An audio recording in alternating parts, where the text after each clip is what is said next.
and also get to know what are the technologies that are being used in fintech. We'll have a separate dedicated session for that. In this section, I'll just tell you what these technologies are, and then we'll go into the details, right? Let me share the screen.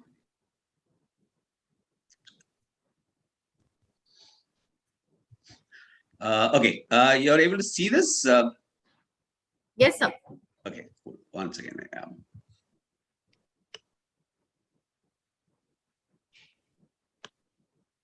Great. Okay. Now, try and answer these questions. Okay. Name the world's fastest growing retailer. We won't take too much time, but just to wake people up, right? Okay. So, but to answer, we'll be needing the rewards as well. That is equally important at times.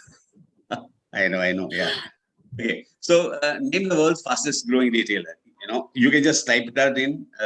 Because I won't know your answers, but then think through the answers. The fastest growing retailer. Okay, probably people say well, let me look at that. Okay, you can put your message in chat. Okay, which is the world's fastest growing recruitment company? This is a bit tricky, right? Recruitment company, HR people. Which is world's fastest growing travel company? Any answers? Name the fastest growing hospitality business in the world. Okay, largest taxi company. This is easy. Probably, everybody's saying Uber right now, right? Which is the biggest music distribution company? Bit tricky, right? Name the fastest growing photography company in the world, and name the last question. So, name the world's largest advertising company. So, let me give you the answers, right? So that we'll move forward. Okay. Fastest growing retailer is Amazon, right? Closely followed by Walmart. Fastest growing recruitment company is actually LinkedIn today. Okay. So LinkedIn is where most of the recruitment takes place.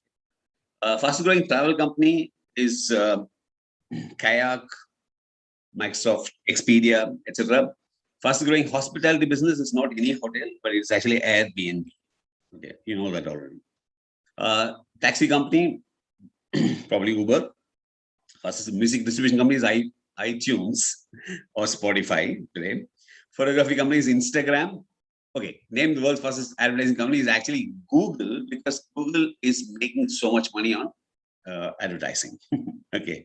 Now, my question is actually not, really which company in particular, but the point is, what is common among all these, questions and answers?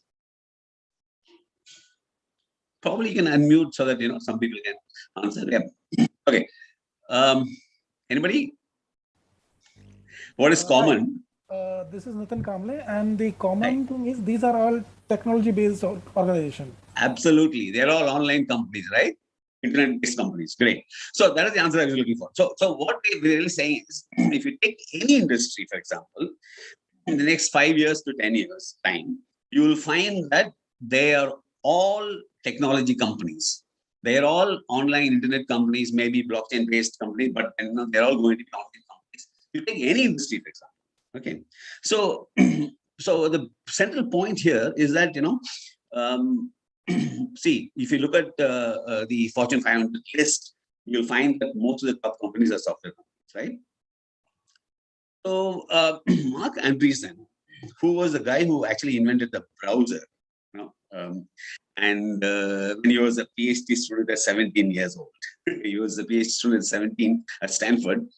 So he wrote an article recently. He's now 38 years old, and he runs a venture capital firm. So he wrote a very, important article, seminal article in New York Times, which was titled "Software is Eating the World." Okay, when he says software is eating the world, what do you mean? Software is taking over almost all functions that used to be done through other means. For example, you don't go to the shop, you order online, you Swiggy your food and things like that, right? So can software take care of everything? So that's the question, whenever I have this argument, with other faculty members in many places, technology is just a tool.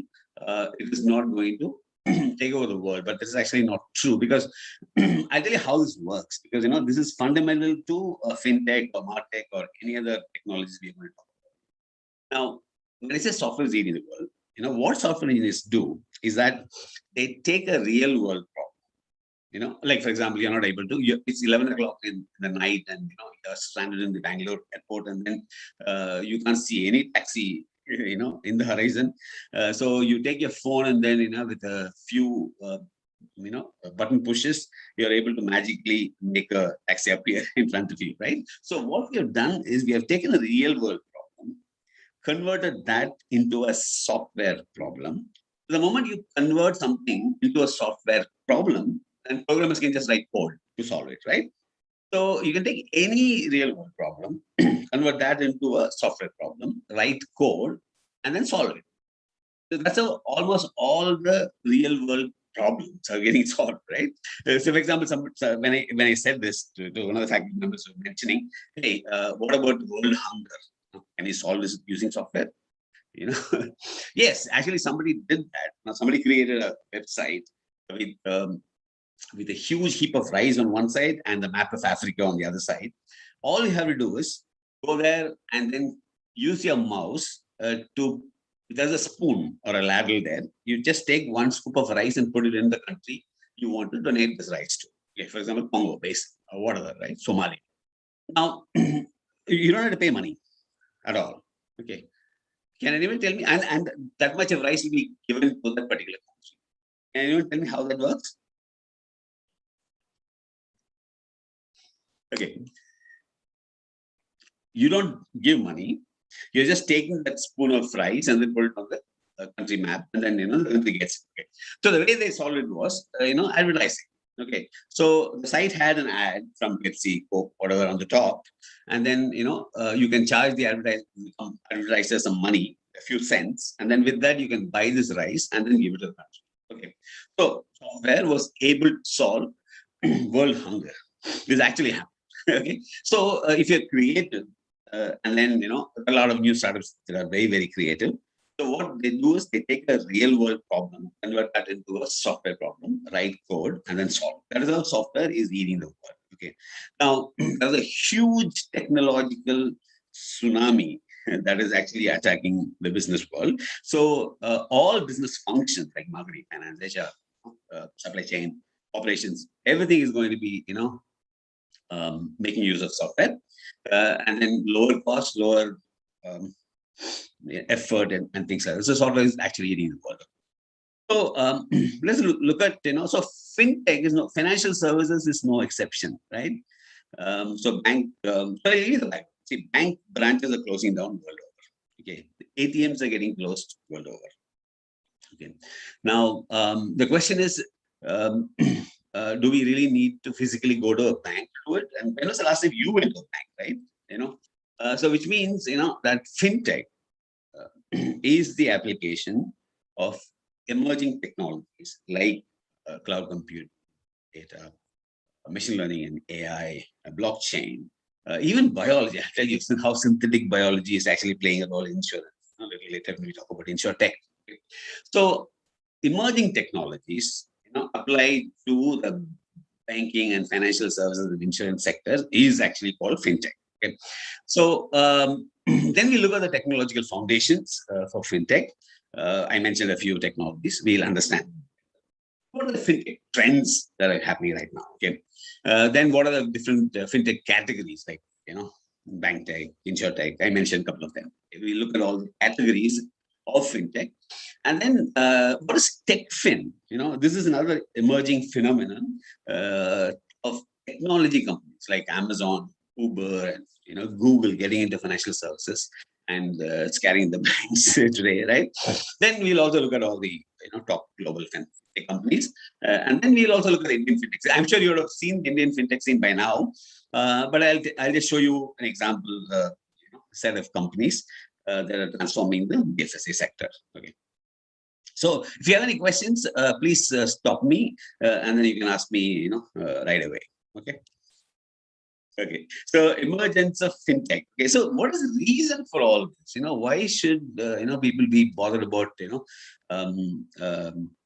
emerging technology introduction into the financial services. Because today, banks are doing a good job, right? I work in a bank, you know how banks work.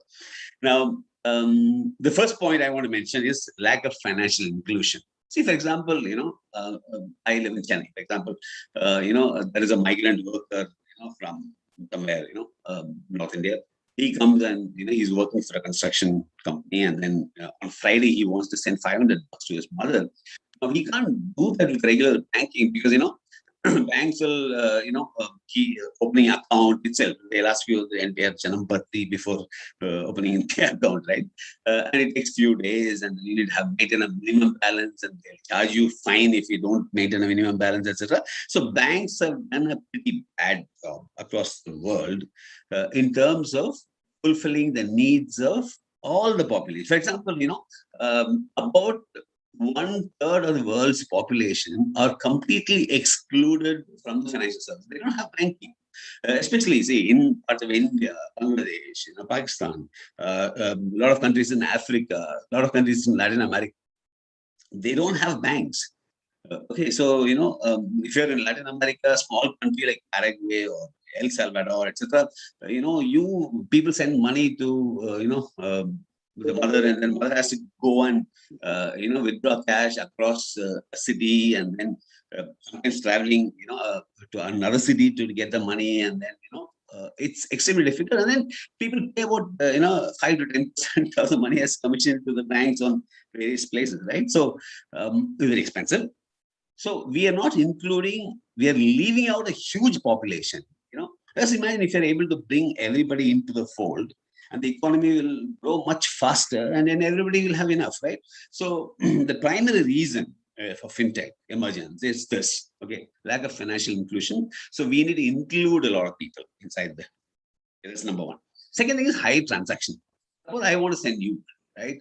So my bank will talk to your bank, and, so my bank will take a commission, your bank will take a commission, and they use, especially international transfers, they take commissions from both sides, and sometimes the commissions are so expensive. For example, if the amount is small, almost 5 to 10% of the money goes in terms of just commission. See, we talk about agricultural, agriculturalists, making all these crops and then selling it across, and they get only a pittance. All the middlemen take the entire, profits, right? So the farmer is actually, committing suicide because he can't meet the tractor EMI payments, right? So these high transaction costs, affects the poorer people much worse. So you're paying commission for everything, right? Settlement delays. For example, if I send you an email, you're able to get it in a few seconds. So why is the bank taking 2-3 days to transfer the money? And you keep following up, etc., right? So this beats me because, it's not like they're taking the money and physically traveling to the place and giving it, they're doing it only electronically, right? But in spite of that, why are there those settlement delays? If you're a merchant, then the bank will collect the money from the customer and then pay you after 6 days, 7 days. If you buy stock in the stock market, for example, if you buy something, we have T+3, T+2, etc. Transaction date plus 2 days. Why? I mean, it's a waste of interest money, right? So settlement costs are very high, settlement delays are very high, and good things about the whole financial services scene is that mobile phones. Everybody's got a mobile phone. Okay, at least an ordinary feature phone, if not. Okay. Now the implications of this is amazing because we talked about Africa and we talked about Latin America, etc. Now all these 1/3. See, Facebook has about 2/3 of the entire population of the world. In it, right? You have Facebook accounts, but you don't have a bank account. Actually, that's a scene in Africa and Latin America and many places actually. So, but since all these people who are not financially included, they don't have access to banks, but then they have access to phone. For example, Africa, they tried this method called M-Pesa, M-P-E-S-A, PESA. Now, M-Pesa is a method where you can use an ordinary features phone and send an SMS. You can SMS the money to somebody else, okay? It was introduced by Vodafone, which is a telecom company, not a bank. Okay. So Africa is leapfrogging, without using these banks, because banks, there are only, one or two banks in main cities, etc. Now, using the phone, you can actually transact, which is amazing, right? So what fintech is doing is that it is financially including a lot of people. You've probably heard about, the Grameen Bank, Bangladesh-based bank, which transformed the lives of millions of women who are almost below the poverty line. Okay. So this is the overall objective of fintech. This is really why we are passionate about fintech, and all these profits, unreasonable profits, which is taken by banking and financial services companies, need to go to the people. That's really the idea behind this entire thing, right? Now, what are the technology foundations for fintech? Okay. So if you have any questions, comments, a piece of advice, whatever, right? Put in the comments. Let me know, right? Okay. So what are the technology foundations for fintech? Okay. Learning. Good afternoon, sir. I have one question. Please.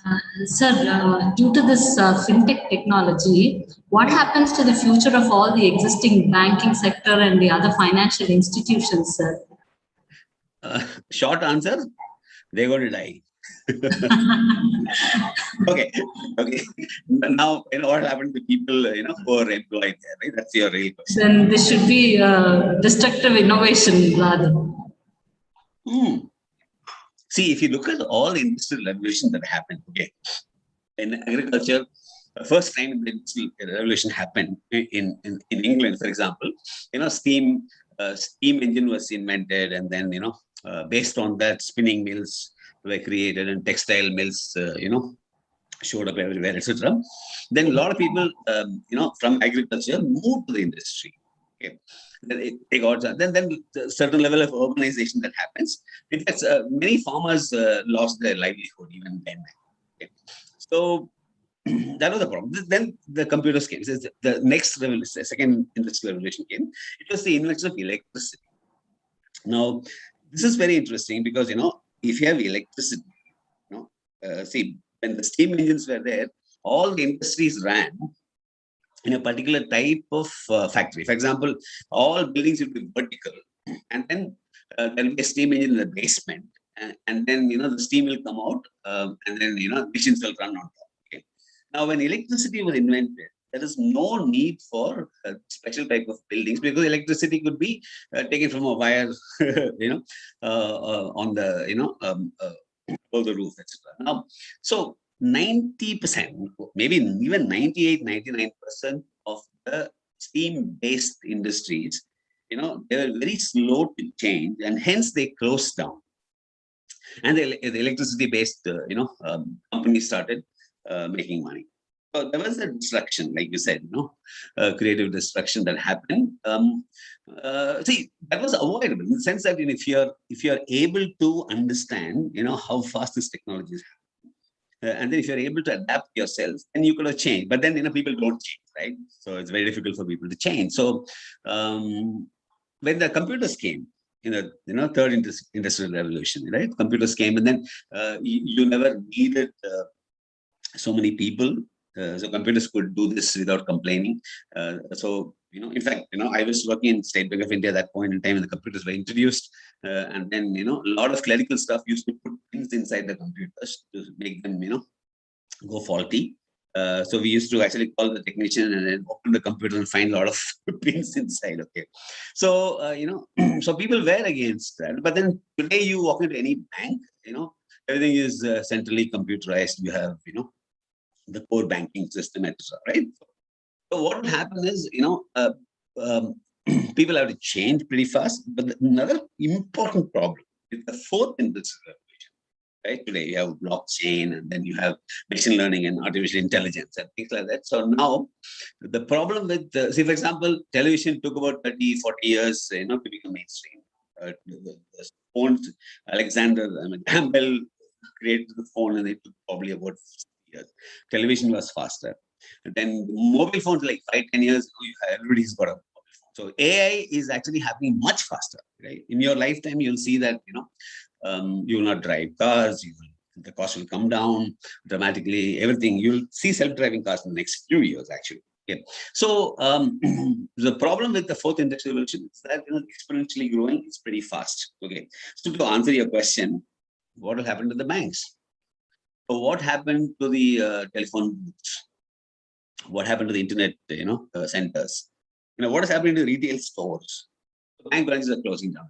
Now, the question is, when AI attacks, so we'll talk about, impact of AI, etc. in the afternoon also. But to answer your question, this is going to be very painful. Okay. Things that AI is going to take over the world.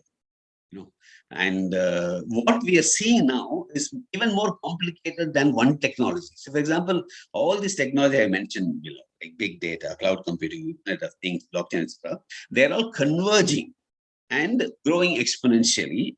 So it will be much faster than you expect, actually. The exponential growth is much faster than linear growth, right? And you won't even realize that it is actually happening. Suddenly one morning you find that, oh my God, everything is gone, right? So which means, people will lose jobs. Okay. So how are countries handling this? Rich countries have no problem because they will just pay what is known as a universal basic income to people. Okay. But then what about poorer countries? It's going to be a nightmare. Okay. So in fact, the world leaders are worried about, this exact thing. How do we give jobs to people? So I'll give one example and then we move forward. Okay. So, a country called Estonia. Okay. Estonia is a very small country, part of erstwhile Russia. When Russia was broken down, Estonia got independence, and then, so I was watching a YouTube video by the Estonian Deputy Prime Minister. She was giving a speech, and she was in the US. And she said, whenever I'm in the US, somebody will come and ask me, "Are you from Estonia?" She says, "Yes." Immediately fix my computer. Okay, so that is the reputation of Estonia. Okay, Estonia doesn't have crops. It's very cold. Nothing will grow there. No major industries. But they're all investing in IT heavily. For example, she said, children can learn languages very easily, right? You agree with that, right? So children can pick up languages, just your neighbor and want, talk to a South Indian neighbor, and then she suddenly picks up Telugu, right? Now, because of that, she said, we are teaching Python, JavaScript, etc. In kindergarten. Okay. So how the hell are we going to compete with those children, right, when they grow up? Okay, so the only solution today is to learn, and then lifelong learning. It's good that we're doing an FDP like this, right? So the only way to do this is to learn about technology and the implications of technology, and be able to be on top of technology. You have to be on the right side of technology if you want to survive. So this is the central message, and then we cannot stop progress. It is very difficult to stop an idea whose time has come. Okay, because as a customer, you want it, you want the convenience, right? But as an employee, you're worried, what will happen to, physical classrooms, for example, right? If everything is going online, right? See, I ran an online MBA program for some time, and I was struggling, talking to companies and institutions, business working professionals, to tell them that you can easily learn online. Today, the pandemic has made it, easy for these technologies to grow. Otherwise, we will not be having this, online, right? So there's no fighting. You have to, adapt and change, and that's really the only, solution that we can actually see. Right? And also, somebody talked about, in the chat, embedded, services. For example, banking may not remain as a separate thing. For example, loans might just get embedded into the e-commerce website. For example, you buy something on Amazon, and Amazon says, "Do you want a loan for this?" Okay, you click, in a matter of seconds, Amazon can decide using machine learning AI whether to give you a credit or not. And then, so which means that all these payments and then lending, insurance, etc., may not exist as separate products. They might just become integrated into the regular product. For example, you buy a car, and then car insurance and all related financial services, car loans, etc., will come along with that act, right? So the fintech will get embedded into the main product itself. That is the future that we're really saying. Okay. So what are the technology foundations today? We talked about machine learning and AI, big data, cloud computing, Internet of Things. So I'll just spend, only a couple of minutes on this because, we'll go into the detail of the afternoon session, the technology. But I should just tell you that, the whole thing came about because of big data. Okay. So now everybody's got a mobile phone, and then the number of SMS messages it's generating and the social media posts, etc.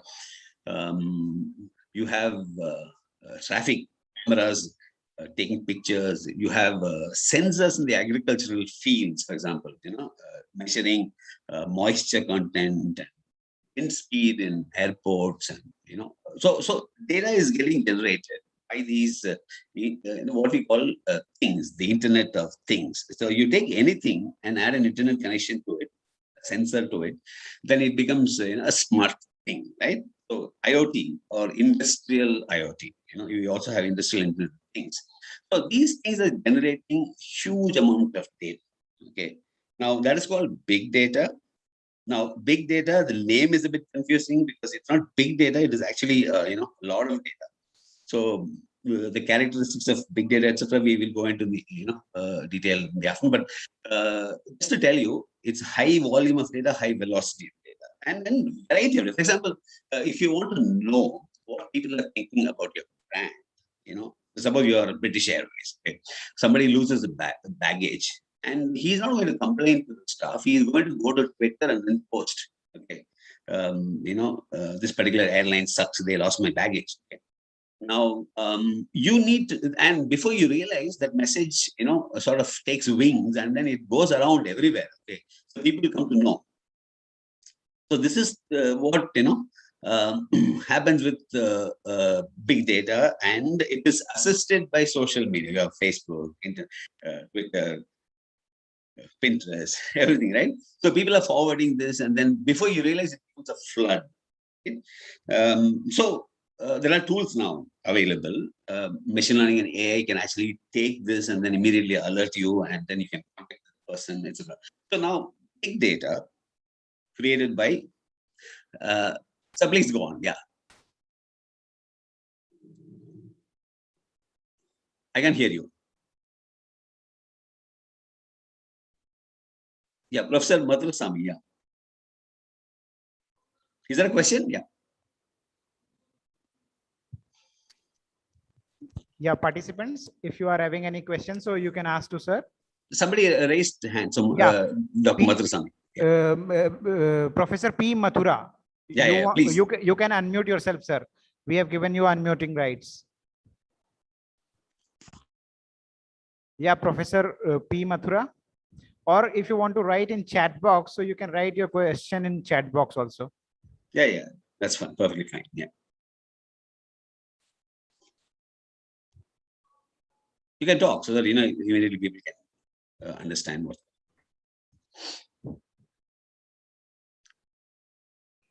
Yeah. Any other participant want to ask any question till now? Okay, let's go on. Let them ask. Yeah. Okay. So Internet of Things is it's sensing data and then sending it across the internet, and that becomes big data. Now it's also called big data because it is impossible for this variety of data to be stored in your regular databases. For example, our SQL databases, DBMSs that we are familiar with. Okay, the problem is it has to be in a tabular format, like an Excel sheet. They're in tables, stored in tables. But unfortunately, pictures, videos, and even text data from Twitter, etc., it is impossible for us to store this in this particular data format. Okay? So that is why it's called big data, because it doesn't fit. It's bigger. It does not fit into the regular DBMS. We need NoSQL databases like MongoDB, etc. So big data also means that describes like high velocity, high variety, and high volume of data. Also, this data is in a unstructured format. Okay?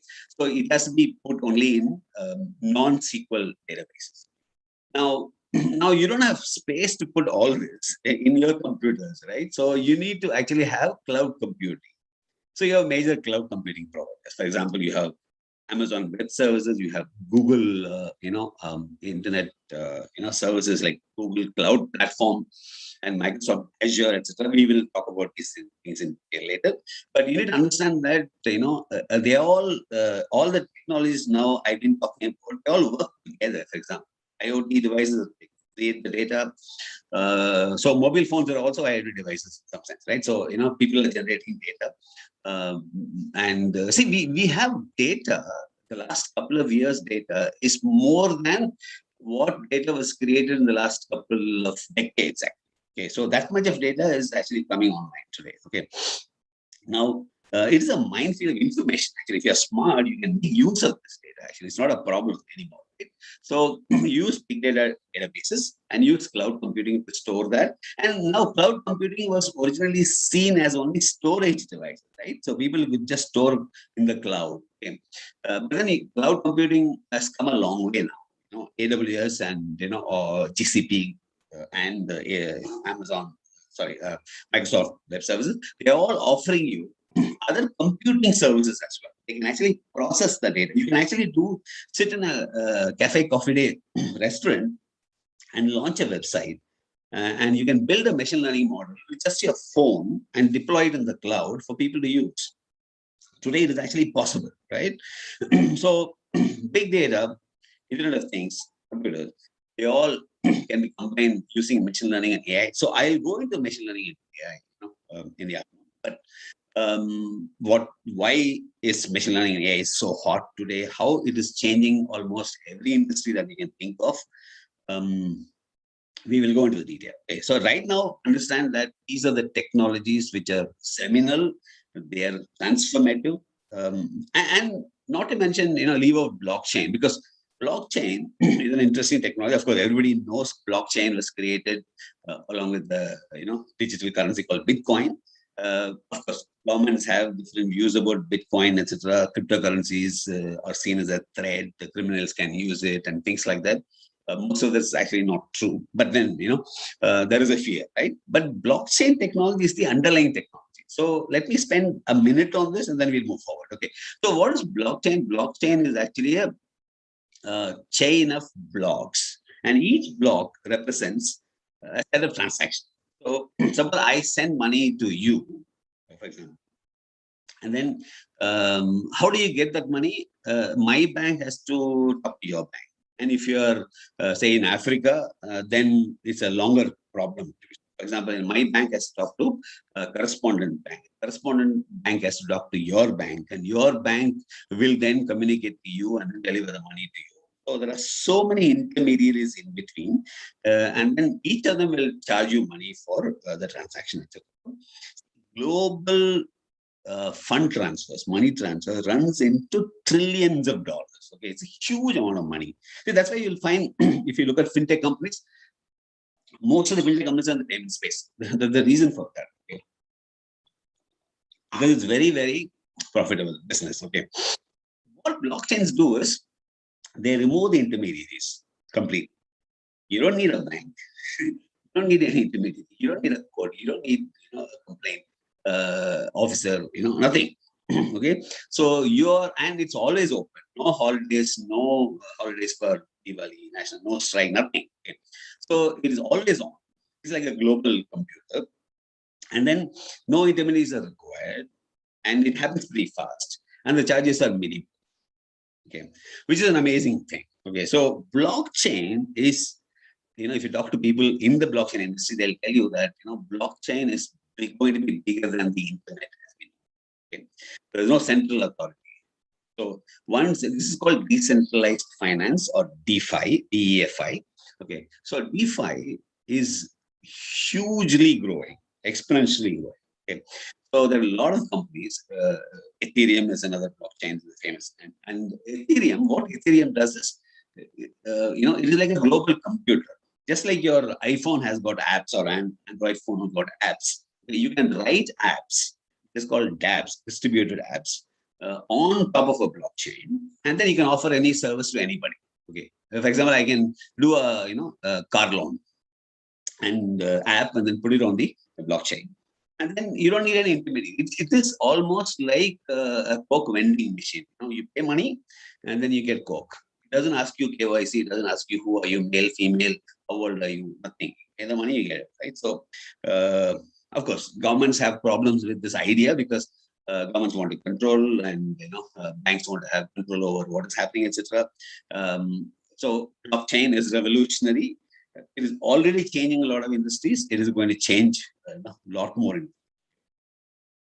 So, okay. So there is a question about what is NFT. It is probably anybody covering cryptocurrencies and blockchains will cover that. But let me just tell you right now, since you asked. Okay. So what is NFT stands for non-fungible token. Okay. So what blockchains do is that when you write a smart contract. A smart contract is like a regular contract that can execute on its own automatically. For example, every month, at the beginning of the month, before 5th, make the rental payment. Okay. So it is like a standard, standing instruction to the bank kind of thing.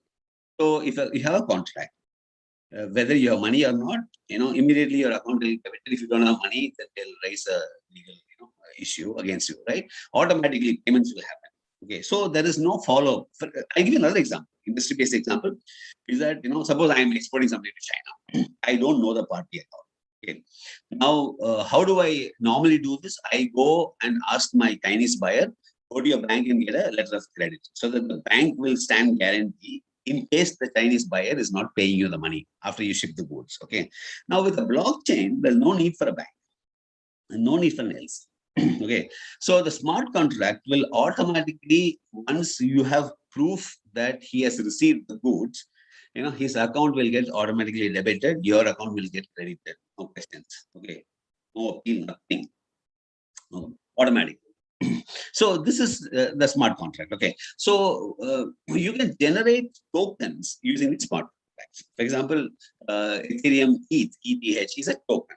A lot of tokens are generated. It's a token. Another way of understanding tokens is like a digital currency. Okay? There are a lot of, for example, Elon Musk made the Dogecoin very famous, Doge, right? Which is the picture of a dog, right?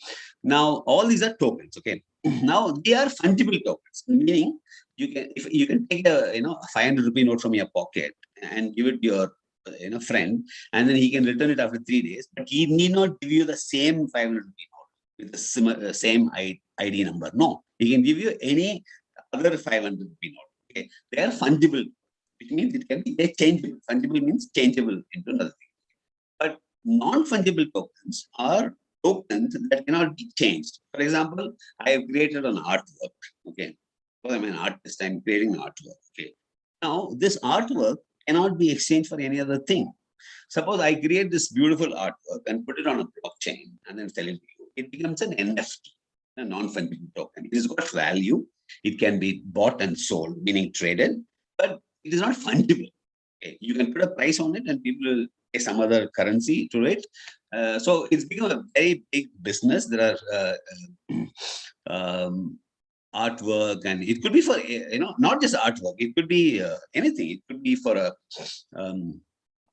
thing which is uniquely created. For example, it could be book, it could be copyright, it could be music, it could be any of these things. And there is a big market emerging in NFT today. Okay, people are buying and selling things, and it is seen as a store of value.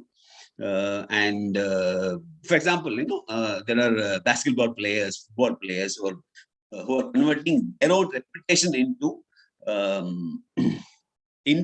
an NFT. For example, NBA players are saying, see, for example, so for example, I'm a professor. Okay, I'm a keynote speaker. So what I can do is actually, I can convert myself into an NFT and then sell you tokens. And then if I do very well, you will get a portion of that particular profit. Okay. So even that is possible with NFT. We just scratched the beginning of NFT. Yeah, please, Dr. Datta. Your question, yeah.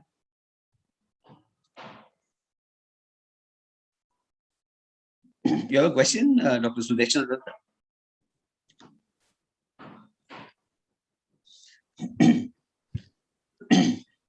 Yes. Yes, ma'am. We have given you unmuting rights. Please unmute and I'm sorry, I was speaking without unmuting. Sir, my question is, I know this question is a bit early in the session. I understand it, but constantly this question is in my mind. sure. That while understanding the whole technology and understanding the whole thing, what about because what I understand is a lot of technological things and aspects are being are involved here, Correct. right? And being from finance, of course, you require it. I mean, whether it's banking, whether it's anything, you require this technology. To understand it also, you need to understand this technology. I Correct, mean, yeah. whether to get into the process, right? What what exactly should happen, or probably a layman like us who are not so much acquainted or Okay. doesn't So like the question is always what should we do now, right? yeah, kind of to I know. layman's term. I mean, Okay. it's early to ask this question. No. This but- is an important question. See, this is what people ask me. Okay. So I have heads of departments asking me, see, I studied engineering, but that was 30 years ago. Okay. Now everything is changed. Now we are talking about all these, things. How do we cope? Okay. One thing, see, this is, let me give you an example because this is, everybody has this question in mind. You are asking this question, but then I'm sure that this is on the minds of everybody. Okay. So how do we, take care of this technology thing? Because it's moving so fast and, we don't even understand what people are saying. Now, see, let me give you an Uber example. Okay. Suppose you are an Uber driver. Imagine that you're an Uber driver. Okay. Now, say, let's take, for example, let's take Bombay. Okay. So, from Churchgate, I'm going to the next, closest Bombay Central or something like that. Okay. So I don't have to really understand how the internal combustion engine of the car really works. I just need to understand that how to drive this car. Take and how to accelerate and those kind of things is what you need to know. Okay. Now you can manage that if you're going to drive only within small space. Okay, local. So you don't, and something goes wrong, you can always call the mechanic and then say, boss, so he come and fix it. Okay. Now you don't really need to know so much of technology in that case because you're just a user. You should know how to use a smartphone, how to order on Amazon, how to pick up stuff, etc. That is actually good enough for a lot of people. Then imagine, you're a driver who's going from, say, Bombay, but then he's going to Thana from Churchgate. So, which is a longer distance, 3 hour, 4 hour ride, and something goes wrong inside highway, that kind of thing, right? So, it's a problem. So, you should know basics things like, how to fix, change the tire and, check, how to check everything before you start, fuel hake, those kind of things. Okay. But some technology because, you don't want to be stranded. But then in spite of that, you have a problem and then, you can always call people because we are inside. Okay. So you need little more understanding of technology and some hands-on experience. The third level is where you're a national permit, truck driver, and then you're actually going from Delhi to Bangalore, on a several day trip, etc. So then, you should know much more than what these guys will do. Basic stuff you should know how to fix, normal problems, and you need some training on that. Okay. But if you're a race driver, okay, if you're a race driver and driving a Formula One car, you should know as much about the car like a mechanic would. Because if you go faster than a particular speed, your tire will burst, or you will run out of this, or if you take a sharp turn like that, your particular balance will go, and then so you have to know a lot about the car, and you and the car are actually one side, right? So this is the range of technology understanding. Okay, so depending on what you're going, if you're just a consumer, because companies will make it easier and easier for you. Okay. So they'll dumb down the interface, etc., and then it'll become very easy today, and it be local language, and anybody can actually use it. Okay? But if you want to be in the industry, right, which is changing, then you need to understand technology. And then again, depending on which level you are in. If you're working for a technology company, then of course, you need to understand technology. Problem is, everything is complicated. Suppose I ask my, maid servant to go and withdraw money from the ATM. She finds it very difficult because, everything is in English, and then she doesn't understand, So for those people, they will have a problem. Okay. So which means that we don't want to be like this maid servant, who's working in a city, because just for earning her livelihood, she needs to understand, how to use an ATM, how to buy automatic ticket from the railway station, how to get a platform ticket from a machine, how to get a Coke bottle from, a vending machine, and so on. Without that, she'll not be able to survive. So, you need to start small and then understand, what technology means. And then see, today you have higher secondary students are being taught machine learning and AI. Okay. Which essentially means I strong, and if children can learn, we can learn. So obviously, I'm 60 years old. Okay, so I can, I've learned a lot of technology in the last so many years now. So it is possible for us to do that. So there's nothing to fear actually. So this is, but should you not do anything about it, then we have a problem. Okay, so you have to learn. There's no other choice, but then you don't have to know programming and how to create a smart contract on a blockchain, right? Got it, sir. Got it. Yeah. Yeah, Thank you sure, so sure. much, sir. Thank you so much. Okay. Yeah. Yeah. So we will get the PPT, email. We'll distribute the PPTs anyway, so you don't worry. Okay, so this is about the technology, but we will go into the technologies in more detail. Sir, Okay. Shalini ma'am want to ask something. She raised Sure. the hand. Yeah, Yeah, Shalini please. ma'am, you can unmute yourself and you can ask the question to sir. Yeah. Okay, thank you, sir. Yeah, sure. Very, very insightful session, sir. Quite Thank you. interesting. Okay. I have a question over here. We talk so much about this big data, cloud, and all that. Okay. But when it comes to analysis of that data, Okay. is everything being used? I have come across somewhere which says that not all data is used by the companies when they do what we call it as predictive analytics or whatever. So, I mean, what is your take on this? Okay. Now I agree with you because one, there's so much of data that you're drowning in data. Okay. I'll tell you what the problem with machine learning and AI. Okay, so now data science, in fact, the Harvard Business Review said data science job is the sexiest job description in the world today. So everybody is, going towards machine learning and AI. But the problem is, in today's context, okay, if you want to make sense of the data, either for predictive analytics or even for business intelligence, just understand what is going on. Okay. Even if you want to do a preliminary data analysis to see, the lay of the land, that kind of thing, you need to be able to, first clean the data.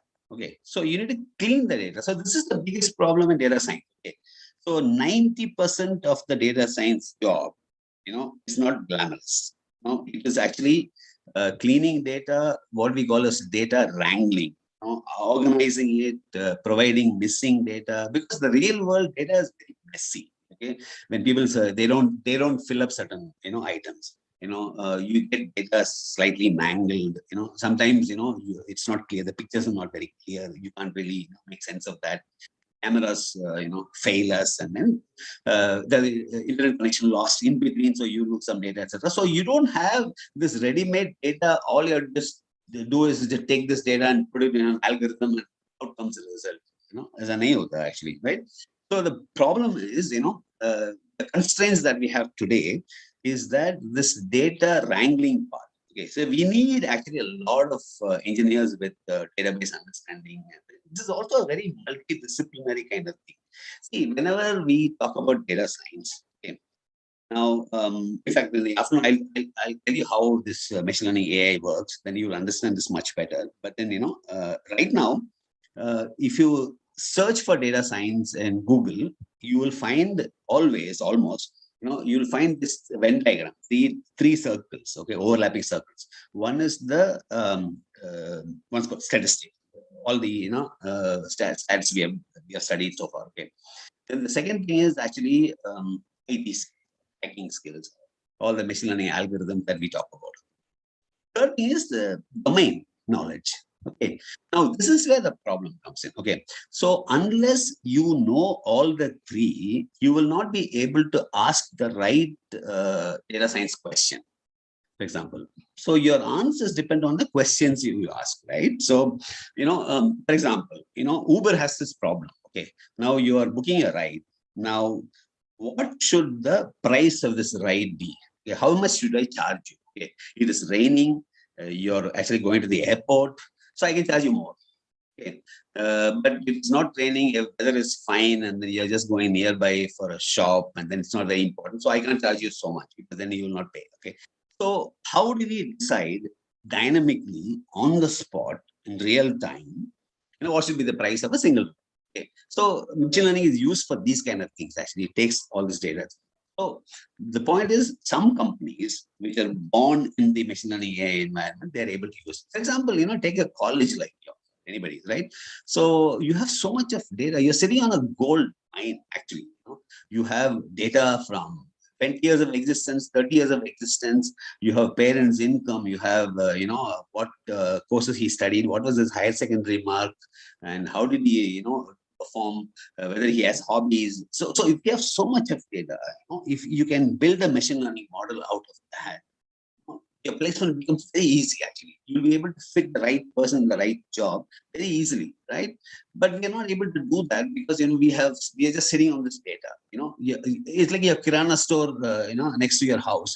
You've been buying things for the last 15 years. He doesn't even know your name, right?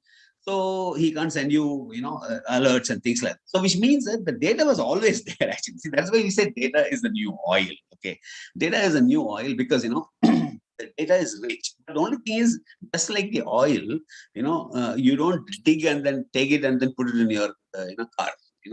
It can't be done. It has to be mined. It has to be cleaned. It has to be processed before it can actually be put into your car.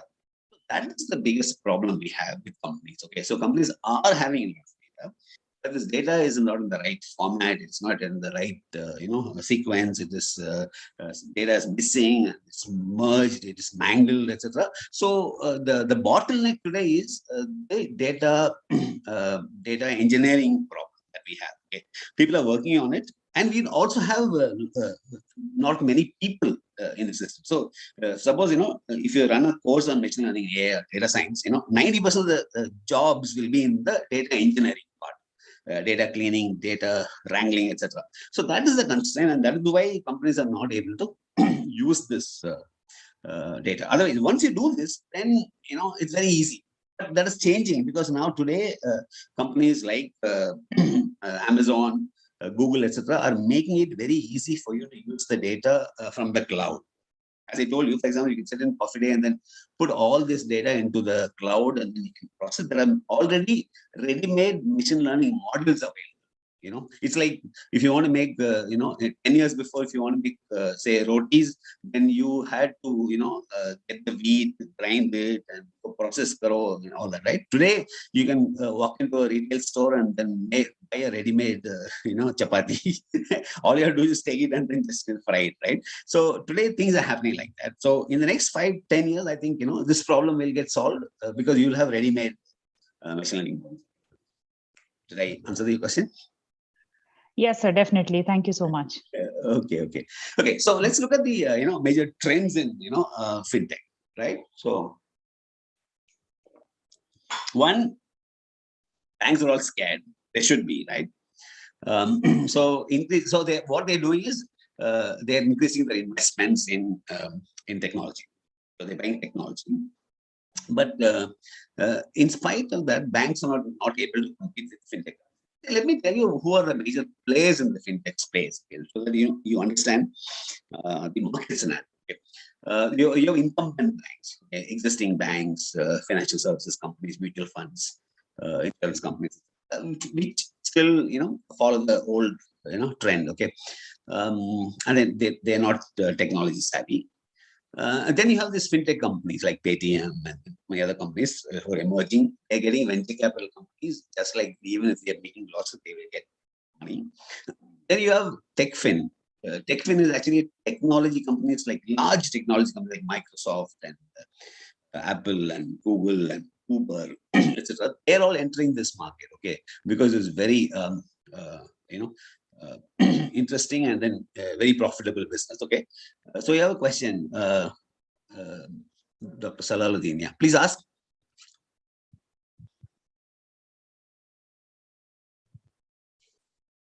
Yeah, Professor Salaluddin, please. Yes, sir. You can unmute yourself and you can ask the question.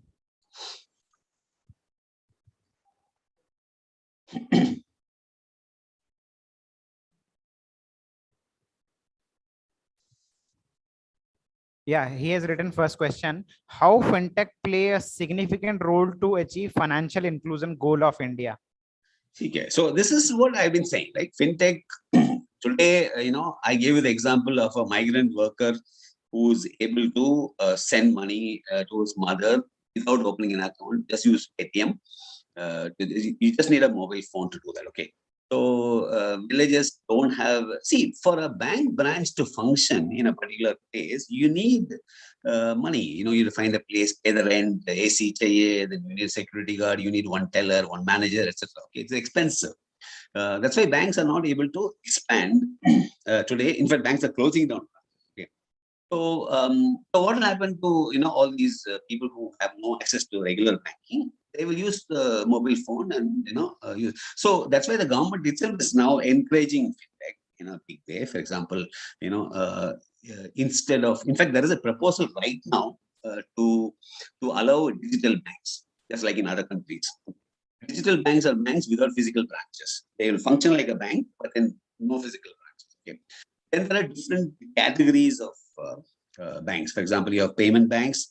I think that category might go away because fintech companies are already doing business. Then you have small finance banks like Equitas and those kind of banks emerging. So and also Amazon, and if you look at the payment space, you have auto rickshaw drivers are accepting payments, right? Okay, so the second question is what about cyber crime? Okay, so see, crime has always been with us, right? So there are some people who are who have criminal tendencies. Sometimes they are forced to do this. So see, there are cyber crimes that are happening for just fun and profit. Hackers who just hack something because it can be hacked.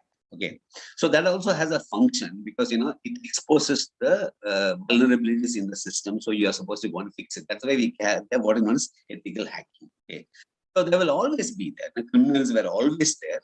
So this is nothing new. So there will be cyber criminals, and then but actually if you look at the percentage of money lost, etc., it's not very high. And most criminals use social engineering. For example, they will call you and then say, "I'm calling from HDFC Bank," and then then you have. So people will say, it's called social engineering. Provide. For example, people will call up and say, "I'm calling from HDFC Bank, and please give me the ATM, your PIN number, etc." People give it. So, so people have to become more educated about this. There are obviously with progress comes problems as well. But then we will handle it. That's what we've always been. Human beings have always, handled these risks. So you can say, for example, today, if you think that there are no frauds in banks, you'll be mistaken. Okay, so there are millions. See, for example, the number of, forget about cybercrime. Okay, the regular crimes, bank frauds, happen in trillions of dollars across the world, even in India. And second thing, only 40 to 60% of the crimes are actually caught by the banks today, without any computers. So it is not like computers have introduced crime. No, the crime rate has always been like that. So it's like regular police have to always play catch up. And but I don't think because of that, see, for example, if you take out your car and then if you drive to work, oh my God, there are so many accidents, and you can never take out your car, right? So traffic accidents will happen. Okay. So you need to be careful, and you need to learn from our mistakes, etc. And people will hope, and that will happen. So I'm not worried so much about the cybercrime there. Okay. Second question is, if NFTs will replace the copyrights. Yeah, that is actually a very good observation. See, what is the copyright law is very difficult to defend actually. Because you have to file a case, and then so then it has to be a hearing, and then so much of things involved in. Suppose I write a story, and then somebody copies it and makes it into a movie. Okay? Now, and make millions of dollars, and then you file a case, and you have to fight, etc. But in NFT, everything is on the blockchain. So there is no need for any intermediary. Okay? So if a copyright violation happens, immediately, your account will get debited, etc., and you'll be banned across, the internet in so many places, and you can't really. So copyright will become a thing of the past. But because copyright laws were enacted because you can't trust people, and then if they take your trust, you need another trusted institution to step in. Okay, what blockchain does is that it removes the need for a trusted intermediary to come and judge and then give a judgment, things like that. That's actually not required. In the DeFi world, the decentralized world, technology replaces the trust. That's why we call blockchain the trustless system. Okay, so the blockchain will replace the intermediaries who are otherwise required to do the policing and do the job of the court, etc. Now you don't need that because technology will take care of that. That is the answer for that question. Okay. So emergence of one, of course, I told you. So what about the banks that are investing a lot of money? Are they succeeding? No. See, for example, you have a bullock cart. Okay. Now you have a bullock cart where you have. Let me see the question. Okay. Now say take a bullock cart, and then if you want to make the bullock cart go faster, so what should you do? You beat the bullock, high. So that's what the banks have been doing for a long time. Okay? Make the employees work and things like that. So, but instead, suppose you have a bright idea, let me buy an engine and then tie it around the belly of the bullock. Okay. And then, will the bullock go fast? No. Okay. So, what will happen is, this is what the banks are doing. They have these old people, old ideas, old business model, and they're investing in technology, and nothing is really happening. It is like, slapping up the engine to the belly of the cow. I mean, so that is what is actually happening. Okay. So, that is not going to help. So they need to, remove everything, change the culture, and then, it's very difficult, right? So if you can't change the people, you should change the people, right? That's what we always say in companies, right? So the management is not thinking, progressively and things like that. Even if you spend money, pushing on all that, right? So the banks are not succeeding very much, right? So emergence of fintech companies. On the other hand, a lot of fintech companies are coming up, etc. They're getting money from venture capital and things like that, right? Okay. Now there was a question. What are the emerging technologies that are changing banking and financial services companies?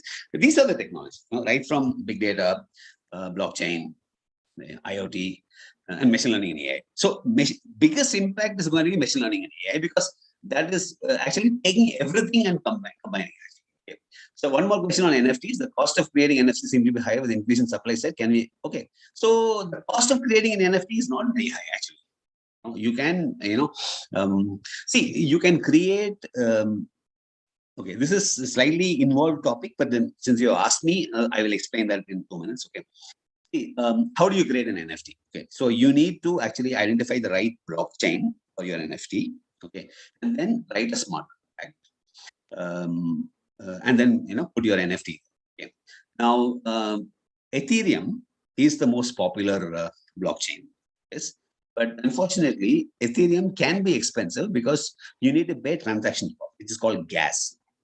But there are a lot of other new blockchains are coming up. Okay, like India-based Polygon, Bangalore-based company, okay, which runs as a side chain on Ethereum, and there are a lot of other things like Solana and so many new blockchains. So you can try these new blockchains that are much cheaper and very low cost to create NFTs, and there are a lot of NFT marketplaces available. To go and sell your NFT online, like Rarible and Decentraland, and a lot of I can send them links. for you to look at. Okay, so that's about NFT. Now emergence of fintech companies we covered. Emergence of tech fin. Now this is very scary. Okay, so if you have to worry about competition, this is the type of company you have to worry about. Google, Microsoft, Apple, Uber. Now, see, all they will do is they will take the loan and attach it to the product and sell as an embedded product. So why would you even go to the bank? So Amazon is becoming a bank almost. Okay, so so this is the biggest thing. In fact, the RBI about a week back, RBI governor issued a statement that this is actually very worrying. Technology companies getting into financial services is going to be a problem, but then there is no stopping, right? So because customers love it, right? Okay, so TechFin is something that I want to tell you because anyway, software is eating the world. Then there are natural, for example, for Amazon, there's a natural product synergy. If you're buying a microwave on Amazon site, and the natural thing is to insure it, and the natural thing is to get a loan or an installment payment. We have something called BNPL now, buy now, pay later. There are a lot of companies like Simple and Lazy Pay, and then a lot of these companies are actually creating these products. Okay, so what will happen is, as I said earlier, the loans and the payments and insurance, etc. You may not be able to buy a car or a house and then online insure. Even that can happen with insurance, tech companies. But the smaller items can easily do. Why would I go to the bank or a finance company? Because Amazon itself is giving me the loan, right? So that is a big scary thing. These are the drivers for that, and regulatory support. In fact, somehow, not just in India. For example, Singapore, has allowed banks to do, technology companies to get into the bank. Hong Kong Monetary Authority has allowed a telecom company to apply for a banking license. Okay, so this is happening across the world actually. Regulatory, so regulators are not bothered about survival of this particular bank. They are bothered about customers. Okay, so if the customers find it easier to take a loan, online. Without any friction, they will just do it. So, if you ask me, biggest threat in tech, in fintech is tech fail. So, existing customers. See, also they have existing customer base. Google has got so many customers. Amazon got customers. Customer experience standards are much higher. Just try talking to your bank, or try talking to Amazon, which is a pleasurable experience, right? And with growth of IoT, what will happen is you can buy stuff from things.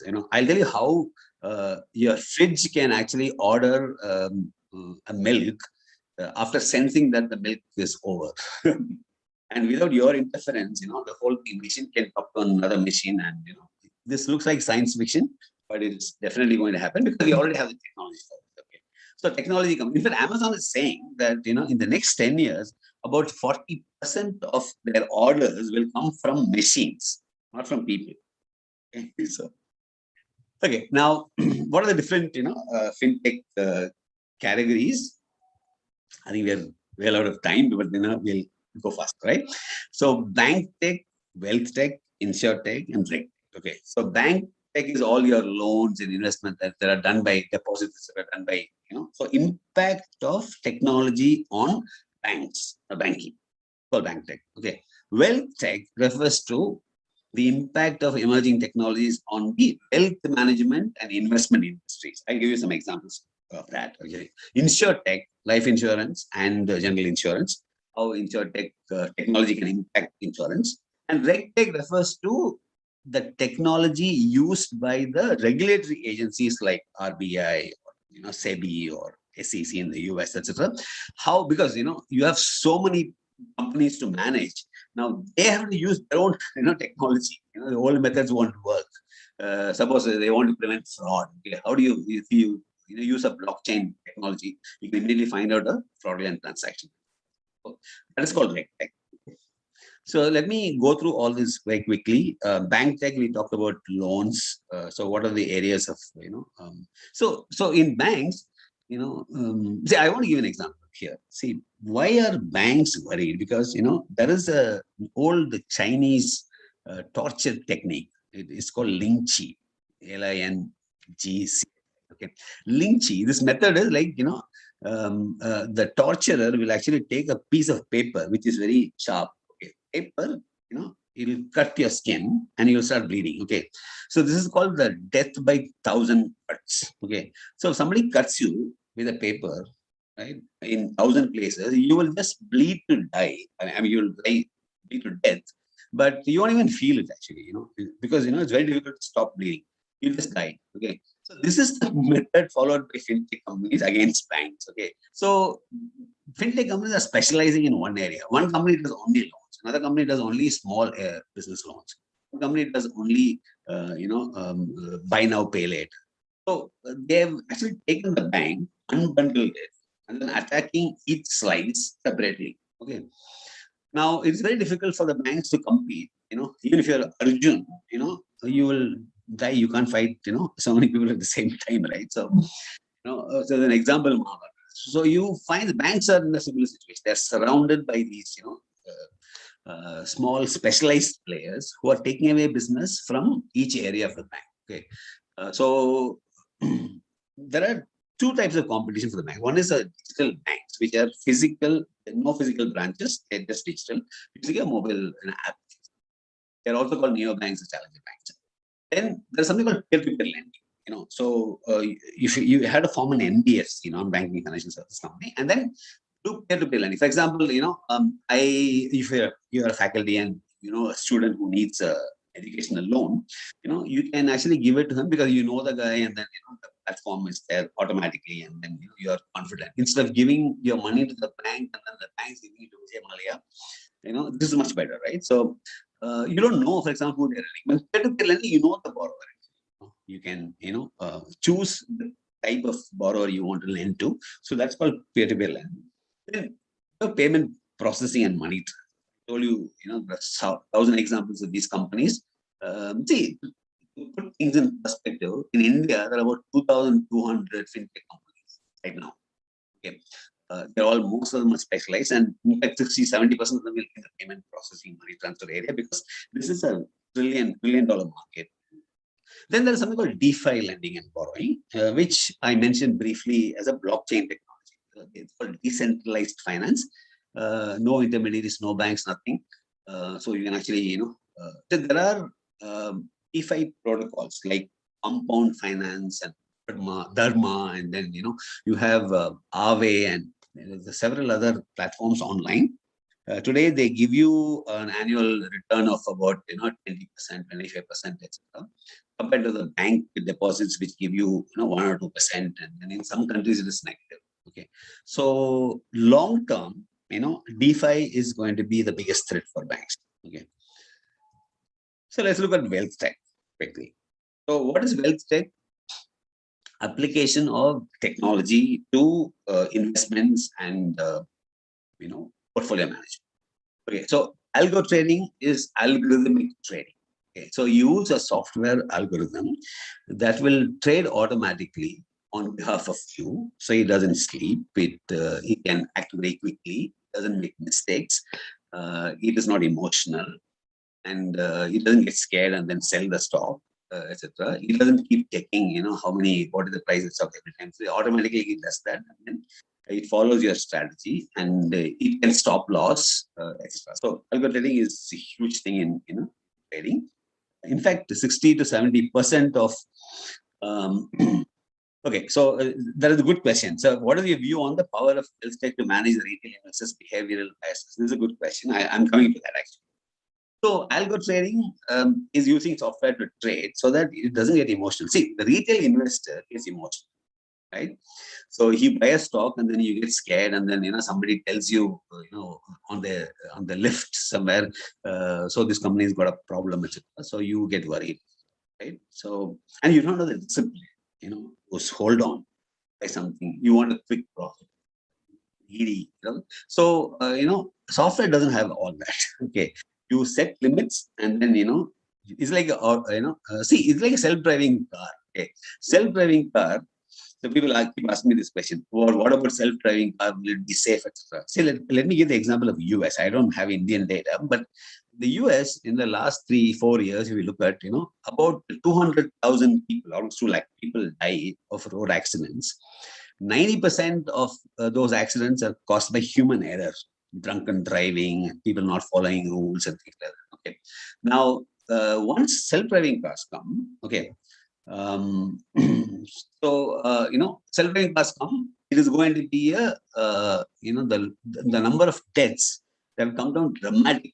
It will come down by 90%. Okay, so this is the okay. Now I think we have we crossed the time limit. Should we take a break and come back? Yes, sir. Okay. So what time are we going to start again? At 2:30.